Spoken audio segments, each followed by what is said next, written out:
हाय friends, मैं हूं Manav. Welcome to movie shoovy. करते हैं आपस में पॉजिटिव सा नमस्कार, सत श्री अकाल, सलाम और जय हिंद। देखो, कल बहुत ज्यादा तमाशा हुआ रामायण को लेके कि रामायण ऐसी है तो रामायण वैसी बनाती, इसका टीजर ऐसा था कि वैसा था, ये सब चीजें यहाँ पर बातें हुई।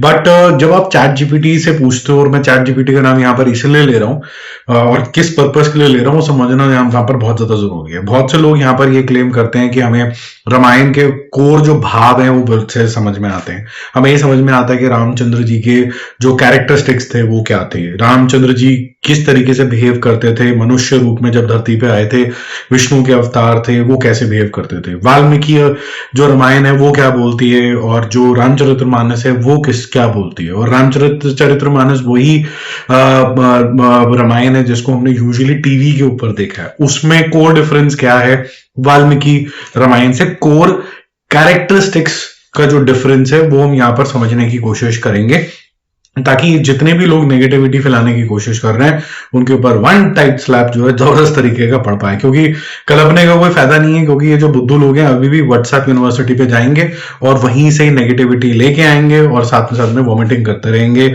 या फिर 2 कौड़ी के समोसे के लिए बिक जाएंगे। ठीक है, तो मैंने पूछा और समझने की कोशिश करी। जो लोग अपने आप को बहुत ज्यादा विद्वान समझते हैं और समझते हैं कि उनको सब कुछ आता है, वो ऐसा ट्रूली तो नहीं है। क्योंकि वो जो विद्वानता है, ऐसा तो हो नहीं सकता कि आपने सारे ग्रंथ जो हैं वो हमारे अच्छे तरीके से पढ़ रखे हैं। आपने वाल्मीकि रामायण भी पढ़ रखी है, आपने रामचरितमानस भी देखी है, और भी बहुत सारी हैं। तो मेरा पहला क्वेश्चन ये था, ये समझने के लिए कि एक्चुअली में हमारे देश में या हमारे देश से बाहर भी क्या राम जी को पूजा जाता है और कितने प्रकार की हमें यहाँ पर रामायण देखने को मिलती है। तो पहला मुझे बताया गया है कि वाल्मीकि रामायण है जो सबसे पहले लिखी गई थी, संस्कृत लैंग्वेज में लिखी गई थी, सबसे ओल्डेस्ट यही है और ये ओरिजिनल मानी जाती है। मेरे हाथ में मोबाइल है और मैं ये आपको वही चीज पढ़ के बोल रहा हूँ जो कि क्रक्स निकाल के बताया गया। इसमें कुछ भी झूठ नहीं है। ये अगर आप चाहें तो विकिपीडिया और बाकी जगहों पर भी जाके पढ़ सकते हैं। ये ओरिजिनल माना जाता है, ये संस्कृत के अंदर लिखा गया है और इसके अंदर रामचंद्र जी की जो छवि है उसको मर्यादा पुरुषोत्तम दिखाया गया, जैसे कि मूवी के अंदर स्टार्टिंग के अंदर भी दिखाया जाता है और बीच में लिखा हुआ भी आता है। इसके अंदर उनको बताया गया है आइडियल ह्यूमन बीइंग, कि एक ह्यूमन बीइंग को कैसे बिहेव करना चाहिए। वहीं अगर रामचरितमानस के ऊपर अगर आप आते हैं, ये हिंदी और अवधी के अंदर लिखी गई है और इसके ऊपर ही टीवी सीरियल लार्जली बना था, और भी जो फिर उसके बाद जो थोड़े से रीसेंट टाइम के अंदर भी टीवी सीरियल्स बने वो इसी के ऊपर बेस्ड है। तुलसीदास जी ने इनको लिखा था और नॉर्थ इंडिया के अंदर स्पेसिफिकली काफी ज्यादा पॉपुलर है। ऐसा लिखा गया है यहाँ पर, portrayal of Ram as god, भगवान, एम्फोसिस ऑन डिवोशन, यानी कि भक्ति, कि अगर आप भगवान की शरण के अंदर जाते हैं तो आपको फिर सीधा मार्गदर्शन हो जाता है, या फिर आपको भगवान कितने क्लोज चले जाते हैं कि आपको रास्ते दिखने शुरू हो जाते हैं। दोनों में कुछ भी गलत नहीं है, एक सिर्फ नजरिए का फर्क है। एक के अंदर Ram is shown as an ideal human so that you learn and you take your own decisions, ताकि आप अपना डिसीजन आप खुद ले सकें रामायण और रामचंद्र जी की लाइफ को देख के। दूसरे के अंदर आपको डिक्लेरेशन दे दी जाती है कि ये भगवान ही है, और क्योंकि भगवान है तो एम्फोसिस सारा भक्ति के ऊपर चला जाता है, क्योंकि कोई भी ग्रे एरिया नहीं है, ये भगवान ही है। ठीक है, इसके अलावा तमिल वर्जन भी है इसका एक, इसको बोला जाता है, मेरी प्रोनाउंसिएशन ठीक होना हो, कंबा रामायणम, और ये कंबन नाम के एक राइटर है, उन्होंने लिखा था, तमिलनाडु में इसका ओरिजिन है। ये रिच इन पोइट्री मानी जाती है और ड्रामेटिक स्टोरी टेलिंग माना जाता है। जैसे कि आज की हमारी साउथ की फिल्में भी हैं, वो थोड़ा ड्रामा के ऊपर ज्यादा एम्फेसिस करती हैं, एक्शन के ऊपर ज्यादा एम्फेसिस करती हैं, इमोशंस के ऊपर डीप चले जाते हैं। वो आज भी उनका ये एक स्ट्रेंथ रहा है, वो यहाँ पर भी आपको देखने को मिलता है। यहाँ पर इसका भी डिस्क्रिप्शन इसी तरीके से दिखता है। अध्यात्म रामायण स्पिरिचुअल वर्जन है जो कि आपको देखने को मिलेगा या सुनने को मिलेगा। ये बेसिकली सुप्रीम ब्रह्मा मतलब के एक ब्रह्म के अवतार के तरीके से इनको को श्री राम को दिखाया गया। ये मोर फिलोसॉफिकल और स्पिरिचुअल इंटरप्रिटेशन है, ये थोड़ा सा अलग हो जाता है। ठीक है, जैन रामायण भी है जिसके अंदर मेन डिफरेंस ये आया था कि Rama is not a god, Ravana is portrayed more noble, emphasis is on non violence, जो कि खुद भी जैन भी प्रीच करते हैं ज्यादातर। फिर उसके बाद बुद्धिस्ट रामायणा भी आ जाती है, जिसके अंदर आपको रामा का जो फोकस है that is shown as a previous life of Buddha, ऐसे दिखाया गया है। And focus was on morality rather than divinity, यानी कि ये भी मोरालिटी या कि human aspect of Shri Ram दिखाया जाता है, ना कि गॉडली रूप ऑफ रामायण रामा दिखाया जाता है, श्री राम दिखाया जाता है। एक साउथ ईस्ट एशिया वर्जन भी है जो थाईलैंड या कंबोडिया के अंदर भी देखा जाता है। थाईलैंड के अंदर रामाकीन और कंबोडिया के अंदर रिनकेर, हो सकता है मेरा प्रोनाउंसिएशन गलत हो, बट इस तरीके से। इंडोनेशिया में भी रामायणा काकाविन करके नाम की भी एक रामायण है, और ये highly visual colourful depiction of the local culture and kingship होता है। किंगशिप अगेन इसको इस वर्जन के अंदर भी आपको डिविनिटी की जोन के अंदर नहीं रखा जाता है, यहाँ पर एक human who was a great king उस जोन के अंदर रखा जाता है, यानी मर्यादा पुरुषोत्तम का ही एक एक्सटेंशन आप ले सकते हैं।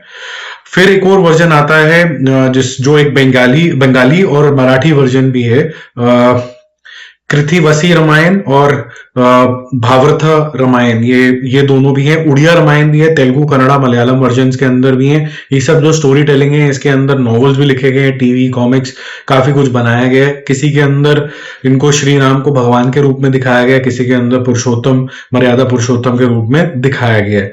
ठीक है, की इनसाइट ये है कि रीजन, रिलीजन, फिलोसफी और कल्चरल वैल्यू के हिसाब से the depiction of Rama has changed a bit. तो मैंने कहा ये तो यार फिर हम कैसे माने कि एग्जैक्ट क्या है, ये तो किसी ना किसी राइटर की इंटरप्रिटेशन है, और जो शुरुआत से लेके एंड तक हमें दिखाई जाती है। तो जब कोई और दूसरा कोई इंटरप्रिटेशन दिखाता है तो हम ये कैसे मान लें कि वो गलत नहीं है या फिर पहले वाला इंसान गलत नहीं था। ठीक है, क्योंकि जिन्होंने लिखे वो खुद भी गॉडली फिगर्स नहीं थे, वो भी कोई राइटर फिलोसोफर इस तरीके के लोग थे। ठीक है, फिर मैंने उनसे पूछा कि वाल्मीकि और रामचरितमानस जो दो क्रिटिकल मानी जाती हैं, जो सबसे बड़ी मानी जाती हैं, उनमें कोर डिफरेंसेस क्या हैं। तो पहला डिफरेंस ये बताया गया है कि वाल्मीकि रामायण में Rama is considered as an ideal human king. ठीक है, और रामचरितमानस में लिखा गया रामा एज भगवान गॉड विष्णु अवतार। ये कोर डिफरेंस आ जाता है। अब क्योंकि फिलोसफिकली ये डिफरेंस आ जाता है, तो रामा जो है वो ह्यूमन फर्स्ट अप्रोच आ जाता है वाल्मीकि जी की रामायण के अंदर। He cries for Sita, he feels anger, he is in doubt, he can feel the pain as well, but the focus is on duty, dharma, और थोड़ा ज्यादा रियलिज्म के जोन के अंदर ये जाता है, ऐसा बताया गया है। रामचरितमानस में के अंदर रामा ऑलवेज एज गॉड, वहां पर डेफिनेशन जो दी गई है वो हमेशा अवतार या फिर गॉडली दी गई है, जिसके अंदर वो ह्यूमन एस्पेक्ट से थोड़ा सा अवे दिखाए जाते हैं, इसलिए वो एकदम एक्सट्रीमली काम एंड कंपोज्ड है, बियॉन्ड ह्यूमन फ्लॉज है, बिकॉज ह्यूमंस के अंदर तो बहुत ज्यादा तरीके के फ्लॉज होते हैं, इमोशंस जो होते हैं वो अलग अलग तरीके के आते हैं, लेकिन जो एक गॉडली फिगर है उसके अंदर कहां से आ सकते हैं, क्योंकि उसके अंदर उन्होंने तो सब कुछ ही देख लिया, उन्हीं की बनाई हुई चीज है, तो उसके अंदर कम होंगे। तो बिगेस्ट इनसाइट जो इससे निकल के आती है कि वाल्मीकि साहब ने जिस तरीके से इसको अप्रोच किया, how a human lives is what the approach is. Tulsidas ji की थी how should you worship God. तो दोनों में अप्रोच बहुत ज्यादा डिफरेंस हो जाती है। एक के अंदर आपको डूअर्स डायरेक्टेड जोन के अंदर जाता है, एक के अंदर आपको इंटरप्रिटेशंस निकालनी है, अपना दिमाग लगाना है और उसके हिसाब से अपना जीवन व्यतीत करना है। वाल्मीकि रामायण को संस्कृत में लिखा गया था और रामचरितमानस को लोक भाषा यानी कि अवधी के अंदर लिखा गया था। यानी कि अगर आप इसको अप्रोच के पर्सपेक्टिव से या फिर पॉलिटिकल रीजंस की वजह से भी देखें तो ये वो रामायण थी जिसके अंदर सिर्फ आपको डायरेक्शन दी गई थी कि एक आइडियल किंग और एक आइडियल ह्यूमन क्या होता है, वो आपकी होगी वाल्मीकि रामायण। जब आपको बोला कि डू एज डायरेक्टेड करो, ऐसे ही करो, वो आपकी रामचरितमानस डायरेक्ट करती है आपको कि आप इनको गॉडली फिगर समझिए और इस तरीके से ही ऑपरेट करिए। ये कॉमन पीपल की भाषा में भी तभी लिखी गई थी क्योंकि संस्कृत जो थी पुराने जमाने में वो स्कॉलर्स और एलीट हिस्टोरियंस के लिए हुआ करती थी। ठीक है, इसी वजह से रामचरित्र जो मानस है क्योंकि कॉमन भाषा के अंदर थी वो वाइडली स्प्रेड भी हुई और लाइक्ड भी थी नॉर्थ इंडिया के अंदर। वाल्मीकि साहब की जो रामायण थी उसका जो मेन ऑब्जेक्टिव बताया जाता है स्कॉलर्स द्वारा वो ये था कि वो डॉक्यूमेंटेशन ऑफ इवेंट्स था, एक मॉरल फ्रेमवर्क था कि ये इस मोरालिटीज ये होती हैं। और तुलसीदास साहब का जो ऑब्जेक्टिव था वो था स्प्रेडिंग डिवोशन ड्यूरिंग भक्ति मूवमेंट। तो भक्ति क्या होती है, भगवान का आशीर्वाद कैसे लिया जाता है, दोनों में कुछ भी गलत नहीं है, लेकिन ये डायरेक्शन जो थी उन्होंने ये पकड़ी थी। Tulsidas was less historian, more spiritual communicator, ये एक स्पेसिफिक एम्फोसिस दिया गया। Tone and story telling style, मतलब टोन किस तरीके की थी, क्या शब्दावली यूज करी जाती थी। तो वाल्मीकि साहब की जो रामायण है, जब जिन्होंने भी पढ़ी है उसको वैलिडेट कर सकते हैं, वो मोर सीरियस, डायरेक्ट और डिटेल्ड है, एपिक हिस्ट्री है और कॉम्प्लेक्स मॉरल डिलेमास है, और वो मैं आपको आगे बताऊंगा वो क्यों है। रामचरितमानस के अंदर मोर पोएटिक है, इसमें गाने, म्यूजिकल, उस तरीके के जोन के अंदर भजन दोहास के अंदर ज्यादा जाता है। जो की स्टोरी के अंदर डिफरेंसेस हैं, चाहे वो अग्नि परीक्षा हो, तो when Rama question Sita publicly appears very harsh Valmiki Ramayana के अंदर, और रामचरितमानस के अंदर वो थोड़ी सॉफ्टर टोन होती है, often interpreted as divine play, कोई लीला जैसे रची जा रही है वैसी। जो रामा जी की इमेज है, श्री राम की जो इमेज है, can be strict sometime, can be even controversial because of his decision making in Valmiki Ramayana, जैसे मैंने आपको बताया इससे पहले सीता माता का जो ट्रायल था वो। और रामचरितमानस के अंदर ऑलवेज परफेक्ट एक छवि आपको दिखाई जाती है, जो कि बहुत ही कंपैशनेट होता है, उनसे कोई गलत चीज नहीं हो सकती, कभी गलत भी छोड़िए कि वो एकदम परफेक्ट इमेज के ही आसपास घूमते हैं, जो हमने टीवी सीरियल्स के अंदर भी देखा है। इवन जो रावण का कैरेक्टर है वो कैसे डिस्क्राइब किया गया है वाल्मीकि के अंदर, इट्स अ कॉम्प्लेक्स विलन ऐसे करके डिफाइन किया गया है, जो कि एक स्कॉलर भी था और उसकी ईगो उसको मार गई। रामचरितमानस में बहुत क्लियरली दिखाया गया है कि एक ऐसी इविल फिगर है जो एग्जिस्ट करती थी, जिसका नष्ट होना एकदम एसेंशियल था। स्पिरिचुअल लेयर जो दिखाई गई है वो वाल्मीकि रामायण के अंदर, जो शायद आपको मूवी के अंदर भी दिखेगी, वो एथिकल, पॉलिटिकल, क्योंकि आपको पता है कि रामचंद्र जी को पॉलिटिकल रीजंस की वजह से वनवास काटना पड़ा था। ह्यूमन लाइफ लेसन्स क्या हो सकते हैं, और जो रामचरितमानस है उसके अंदर religious text used in worshipping God. तो इस तरीके का डिस्क्रिप्शन मोटा मोटा निकलता है। ठीक है, तो मैं ये सब कुछ पढ़ रहा था, फिर मैंने कहा कि जी जो टीवी सीरियल हमने देखा रामायण का was based on which Ramayana, and Ramayana 2026 film is based on which version, ये मैंने क्वेश्चन पूछा। तो उन्होंने बोला कि जो प्राइमरी बेस था रामचरितमानस यूज किया गया था जब हमने टीवी सीरियल देखा था 1987 के अंदर, जो हाईली पॉपुलर हुआ था। ठीक है, उसके अंदर क्लियर छवि ऑफ गॉड दिखी थी हमें। वाल्मीकि रामायण के अंदर और अदर रीजन्स के अंदर जो हम पिक्चर देखेंगे, ये वाली जो रामायण 2026 और 27 में दो भाग के अंदर आएगी, उसके अंदर वाल्मीकि रामायण का जो जिस तरीके के रामचंद्र की जो पूरी हिस्ट्री थी सोटो से, क्योंकि वो हिस्टोरियन थे वाल्मीकि, उस तरीके से आपको दिखेगा। देयरफॉर द टोन और जो डायलॉग्स हैं वो भी चेंज होंगे, थोड़े डायरेक्ट होंगे। अब फिर मैंने आपको इनसे पूछा आगे और क्वेश्चंस।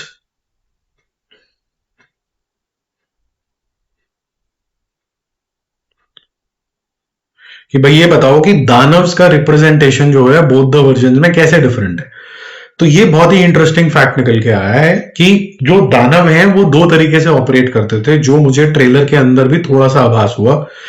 वो ये हुआ कि जो दानव है वो दानव नहीं, दानवपन है। वाल्मीकि की एक जो गाथा उन्होंने लिखी है, राक्षसपन है, राक्षस खुद नहीं है। इसका मतलब ये है कि जब तक वो बात कर रहे हैं, कन्वर्स कर रहे हैं, they are almost like human, but on the battlefield, और जब वो अपनी दुष्टता दिखाने लगते हैं तब वो राक्षसी रूप ले लेते थे।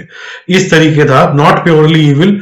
और इसी वजह से आप जब देखेंगे कि जो रावण की भी लंका दिखाई है, उसके अंदर जो उनके भाई थे वो काफी ज्यादा लॉयल थे। तो ऐसा नहीं है कि सारी जनता जो थी वो करप्ट थी, रावण अपनी जनता का ख्याल भी रखता था, सोने की लंका भी थी, प्रॉस्पेरस था, आगे उस तरीके से प्रोग्रेसिव भी दिखाया गया था। लेकिन एट द सेम टाइम जो चीजें यहां पर घमंड था उसने उसका नाश कर दिया। ठीक है, जो रामचरितमानस है उसमें दानव जो होते हैं वो इल फिगर ही दिखाए जाते हैं from first frame itself, clear evil forces. तो रामचरितमानस का जो डिपिक्शन है वो ये है कि देखते ही पहचान लो कि ये इविल है, और देखते ही आप पहचान नहीं सकते उसकी मंशा अंदर की क्या है। वो है वाल्मीकि की रामायण जो आपको देखने को मिलेगी, जो आप इस मूवी के अंदर देखोगे। तो जो राक्षस हैं जो वो वन डायमेंशनल नहीं है वाल्मीकि की रिटन डॉक्यूमेंटेशन के अंदर, उनके अंदर इंटेलिजेंस, इमोशंस, मॉरल कन्फ्लिक्ट बिल्कुल होते हैं। जैसे मैंने बताया कि रावण जो था एक स्कॉलर भी था, शिव डिवोटी भी थे, पावरफुल रूलर भी था, राइचियस था बहुत सी चीजों के अंदर। विभीषण, अगर हम उसके भाई की बात करें, कुंभकर्ण बहुत ज्यादा लॉयल था, मॉरली भी अवेयर था, उसको पता था कि मैं क्या करने जा रहा हूं लेकिन मेरे को भाई का साथ देना है। तो उस तरीके के जोन के अंदर चला है वो, जैसे कि मैंने आपको बताया। ऑपोजिट साइड पे चले अगर हम रामचरितमानस के अंदर, वहां बड़ी क्लियर डिमार्केशन है कि रावण जो था वो इविल था, एरोगेंट था, इसी जोन के अंदर वो चलता रहता है। ठीक है, तो इस तरीके की मैंने और चीजें पढ़ी हैं स्पिरिचुअल, मैं आपको बोर नहीं करूंगा, लेकिन ये साइकोलॉजिकली काफी ज्यादा डिफरेंट हो जाता है कि कैसे आप इंटरप्रिटेट करते हो इसको, और आप विजुअली भी स्क्रीन के ऊपर क्या देखते हो, तो ये इंपॉर्टेंट हो जाता है समझाने के लिए। ठीक है, फिर मैंने उनसे 2-4 सवाल सोचा कि मैं और पूछूं, और ये पूछूं कि जो विजुअल डिफरेंसेस हैं बॉडी लैंग्वेज के अंदर और इस तरीके से किस तरीके के आपको देखने को मिलेंगे। तो अगेन वो उसी का एग्जाम्पल मेरे को सुनने को मिला चैट जीपीटी से कि भाई जो डिपिक्शन है जो वाल्मीकि की है उसके अंदर आपको ह्यूमन एस्पेक्ट जैसा बॉडी लैंग्वेज दिखेगा versus very calm and composed, जैसे कि बिल्कुल ही पिच परफेक्ट हो अगर वो अवतार हैं, और अगर जो राक्षस हैं वो हमेशा हुआ वाले जोन में ही रहेंगे, तो उसके अंदर आपको थोड़ा सा एक्सट्रीम बिहेवियर भी देखने को मिल सकता है। क्या इसके अंदर कुछ गलत है क्या सही है? मुझे लगता है इसके अंदर गलत या सही की परिभाषा की बात नहीं है। इसके अंदर ये बात है जो समझने वाली बात है लोगों के लिए, जो वो समझना चाहते ही नहीं है यूजुअली, कि जो रामायण है उसकी बड़ी सारी इंटरप्रिटेशंस हैं। रामायण जो है वो लोगों के मन में अलग अलग रीजन से बसी हुई है। जो भी रामायण को पढ़ता सुनता है उसके अंदर अलग अलग तरीके के विचार और इंटरप्रिटेशंस आते हैं। और अगर आप एक और कोई वर्जन देखते हो तो आप सिर्फ हू हल्ला या फिर तमाशा नहीं क्रिएट कर सकते हो। That was the whole objective of creating this video. तो मुझे ऐसा लगता है कि थोड़ा सा समझदारी दिखानी चाहिए, और उन जो थोड़े से भटके हुए लोग हैं उनको भी रास्ता दिखाना चाहिए कि ओपन माइंड से देखो। Unless and until it is an आदि पुरुष, you have no right to unnecessarily demean a great attempt. Point taken that it might be slightly off track on VFX on in certain frames, but मुझे लगता है कि क्योंकि it is being made and shot for IMAX, your experience on the larger screen will be very different than on mobile. मेरे पास अभी सामने जो टीवी है वो करीबन 65 इंच का है। जब मैंने इसके ऊपर देखा था वर्सेस मोबाइल पे देखा था, ट्रस्ट मी गाइस, मतलब काफी बड़ा डिफरेंस मुझे देखने को मिला ट्रेलर के अंदर। जो आप फिनेस और अनपॉलिश्ड वीएफएक्स की बात करें, मुझे कुछ भी ऐसा नोटिसेबल कहीं पर भी किसी भी एंगल से नहीं दिखा है पर्सनली। तो जो नेगेटिविटी फैला रहे हैं उनको फैलाने दीजिए, और जो लोग जेन्युइनली रामायण से कुछ सीखना चाहते हैं और जय श्री राम इंटरनलाइज करते हैं, ये नहीं कि मैंने टीका लगा लिया इसलिए मुझे भगवान मिल जाएंगे, या फिर मैंने ऐसे चद्दर ले ली या फिर ऐसे गमछा ले लिया तो मैं राम के क्लोज आ गया। राम कभी नहीं प्राप्त हो सकता ऐसे। राम सिर्फ उनको प्राप्त होते हैं जो बोलते हैं मर्यादा क्या थी, उस मर्यादा को जब आप फॉलो करते हो तो उससे आपको बेनिफिट इन लाइफ क्या होता है। और वो पॉलिटिकल भी है, वो सगे संबंधियों के साथ भी है, सब कुछ है। एक राजा को बहुत सारी चीजें देखनी पड़ती हैं तब जाके वो एक महान राजा बनता है। उसको पॉलिटिकल अफेयर्स के अंदर भी बहुत सॉलिड होना पड़ता है ताकि कोई अटैक ना करे, एक साथ सम्मिलित रहे। अपनी प्रजा को भी साथ लेके चलना पड़ता है ताकि जो प्रेम भाव है उनकी सिटी के अंदर बिल्कुल बना रहे या देश के अंदर बना रहे। ठीक है, ये एक वो कहानी है जो हमारे कंट्री के अंदर अभी मिसिंग है। हमारी कंट्री के अंदर आज डिवाइड एंड रूल बिल्कुल नसों के अंदर डाल दिया गया, चाहे वो छोटे से छोटा रीजन हो, चाहे वो मूवी का ही टॉपिक क्यों ना हो। रामचंद्र जी से और रामायण से हम सिर्फ एक ही चीज सीख सकते हैं कि सबके सर जोड़ने कैसे। जाते जाते जय हिंद।